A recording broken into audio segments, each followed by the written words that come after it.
But the other thing that I think was, just another thing worth commenting on, and a huge story, is the fact that the Milwaukee Bucks and the rest of the NBA have refused to play, and then in a show of solidarity, the Milwaukee Brewers, the baseball team, has said that they're not going to participate in their game against the Reds, which was scheduled to occur tonight.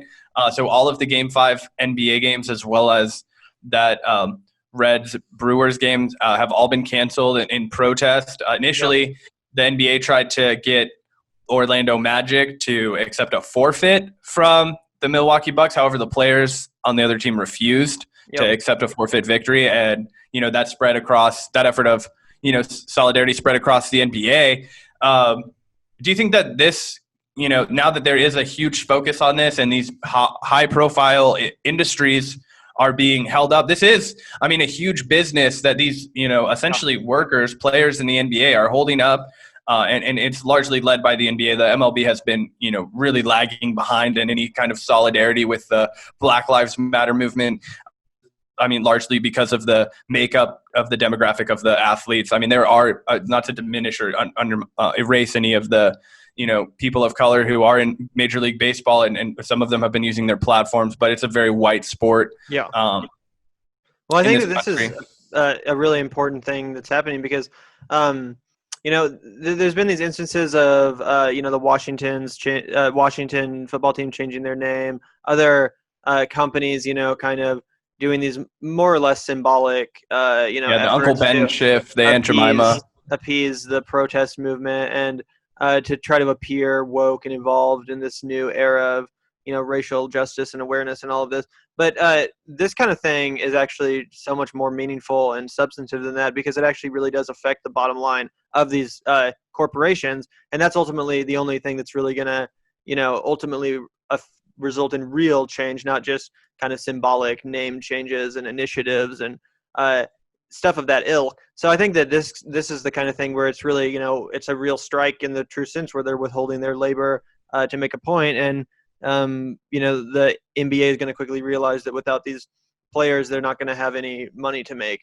And, and then that can actually start affecting things because, look at the fan base of this sport. This is a bunch of people that might not necessarily be on board with the BLM protest demands right now, but now that some of these players are really repping these demands and getting on board and everything, it could really change the culture. Yeah, and I think that's definitely the case, more so in a league like the NFL or the MLB for sure. The NBA has been, as an organization, at least for a long time, giving lip service to things like racial justice, particularly because of the demands. LeBron James has long used his platform to demand, things like racial justice. However, I think that, and there obviously the NFL was much, much more aggressive in silencing Colin Kaepernick, blacklisting him from the league mere years after he led the San Francisco 49ers to a fucking Super Bowl. So I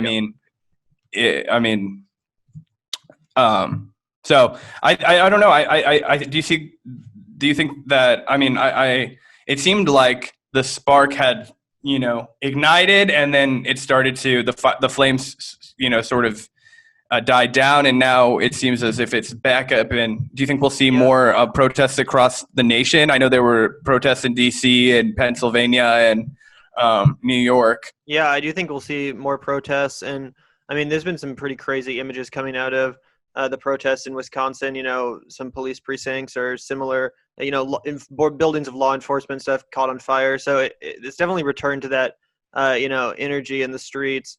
And again, I think this the strike thing is a big deal because it really signifies that the energy is not necessarily going away, and not just on the streets, but also from these kind of people that have more power, even and more influence.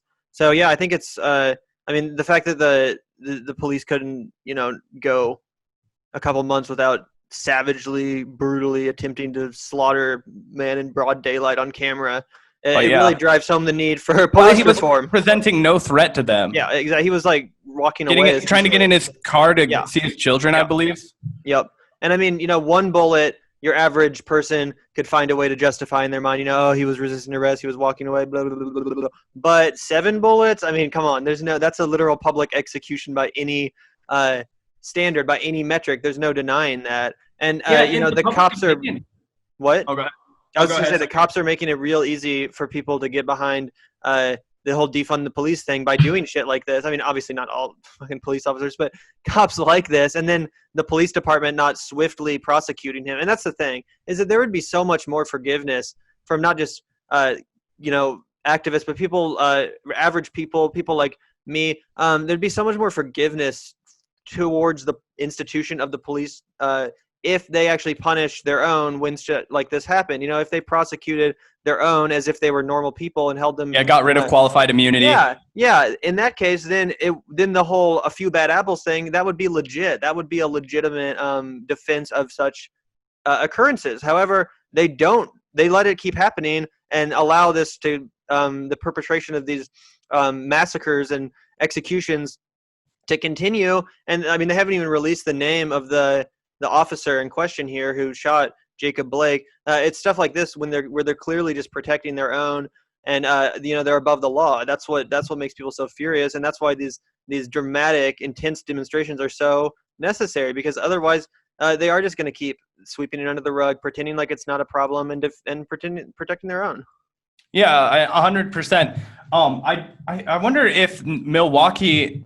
I keep saying Milwaukee. I'm in Wisconsin as a whole, but I know that Milwaukee specifically, where there are is obviously tremendous outrage and protest occurring. It's I believe it's among the most segregated cities in America, and I believe that Wisconsin might be the most segregated state in America. It's definitely in the top 5. We've mentioned Matthew Desmond's book Evicted on the show before. I'm wondering if maybe the location of this occurrence, a place where there is a true housing crisis, and that one that is a housing crisis that's largely impacting African Americans and other minority groups. Do you think that this is where there will start to be demands, branch out beyond defunding the police and, joining those with the fact that housing policy has been racistly determined in every state, but specifically in a state like Wisconsin?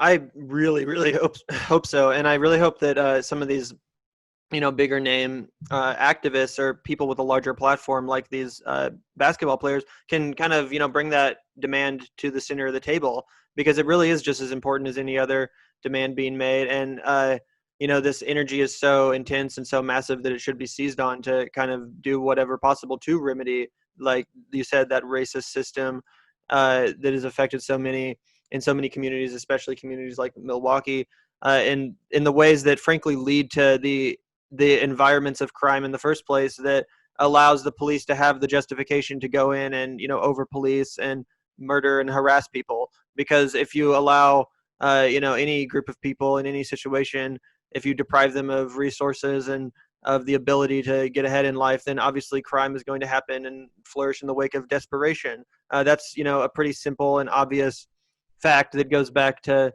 ancient Rome. Essentially, there was studies of that. Yeah, what's the difference between Orange County and Inglewood in California? Resources. That's why there's a lot of crime in one neighborhood and not a lot of crime in another. And just like how we go into the developing world or the Middle East and fuck things up over there, and then use that as an excuse to perpetually occupy those countries, we do the same thing to Black communities of color, and low income disenfranchised communities, and then use it as an excuse to occupy them permanently with our militarized police force, and continually fund that at the expense of actually funding education or the kind of resources that would actually uplift these communities from these conditions.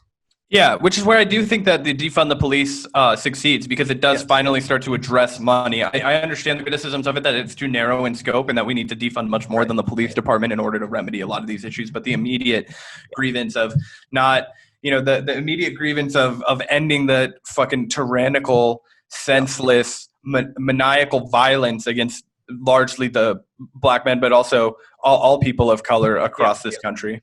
So. Yeah, absolutely. The native populations are among the hardest hit. And I think that you're right that on its when you very first hear it, and I think a lot of people had this reaction to defund the police, is it does sound kind of like, what do you mean defund the police? Just get rid of the police? What does that mean? But when you actually take 5 minutes to look into what defund the police means, you do quickly realize that it really does mean reallocate resources away from policing and into the community, like I said, to prevent an environment of crime in the first place. Yeah, as it's often said now, we defund education all the time, and yet schools still exist, just in a, more, just in a different capacity, right?